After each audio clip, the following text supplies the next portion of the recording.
যেমন এটা তো মেশিন দেওয়া হয়েছে যে প্রোডাকশনের জন্য, it is now of. Why?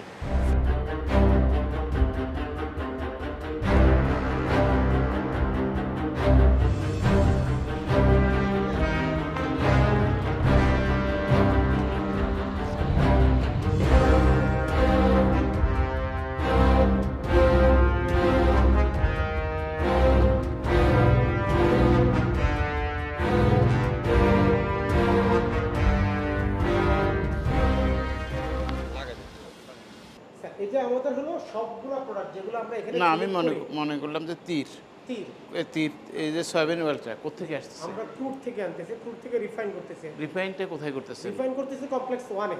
Complex one. এটা কমপ্লেক্স 2 স্যার। তাহলে ওখানেও আমাদের একটু যেতে ভালো হয়। রিফাইনারি হ্যাঁ।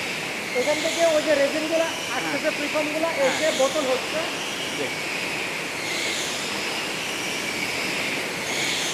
এগুলা যাচ্ছে, এগুলা গিয়ে বোতল হচ্ছে। ওই যে স্যার বোতল, খালি বোতল, হ্যাঁ এই যে খালি বোতল বের হয়ে যাচ্ছে, তারপর স্যার ফিলিং মেশিনে চলে যাবে। এই যে স্যার এইটা ওখানে ঢালবে, এখান থেকে কনভেয়ারের উপর উঠবে, ওই কনভেয়ার দিয়ে গিয়ে ওখানে চলে যাবে। এর মধ্যে যদি কোনো ডাস্ট বা অন্য কিছু থাকে তাহলে ডিডাস্টিং সিস্টেম আছে, ক্লিনিং সিস্টেম আছে, বা যদি কোনো রিজেকশন থাকে, ফাটা দাগ এই সেই, এগুলো তো রিজেক্ট করার ব্যবস্থা আছে অটোমেটিক। ডিরেক্ট করে এগুলা আবার তৈরি করা হয়। এগুলো আবার রিসাইকেলে চলে যাবে। হ্যাঁ, এটা ব্লো করে এটা হচ্ছে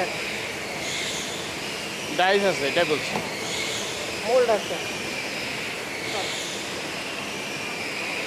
এখান থেকে কয়েকটা ট্রান্সফার হুইলে এটা চলে যাচ্ছে ফিলিং মেশিন। ওইটা হলো ফিলিং মেশিন, এটা ওইটা হলো ফিলিং মেশিন। এই যে খালি বোতল ঢুকতেছে, ভরা বোতল বেরোচ্ছে, বের হয়ে এখানে আবার ক্যাপিং হয়ে যাচ্ছে। এই যে ক্যাপটা, এই ক্যাপটা লেগে যাচ্ছে আর কি উপরে।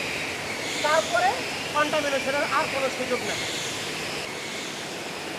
ওই যে স্যার বোতলগুলো এসে ক্যাপিং হয়ে এদিকে বের হয়ে যাচ্ছে। মাঝে মাঝে দেখেন স্যার ইউটিউবে এয়ার দেখা বাবল যায়। কিন্তু দেখা যাচ্ছে। যখন আস্তে আস্তে এয়ার বাবলগুলো সেটেল হবে তখন একদম ক্লিয়ার। Clear। ঠিক আছে স্যার, আবার লেভেলিং হবে। লেভেলিং এর এখানে এখানে আমাদের প্রিন্ট হচ্ছে, বোতলের এমআরপি ব্যাচ কোডিং এগুলো প্রিন্ট হচ্ছে।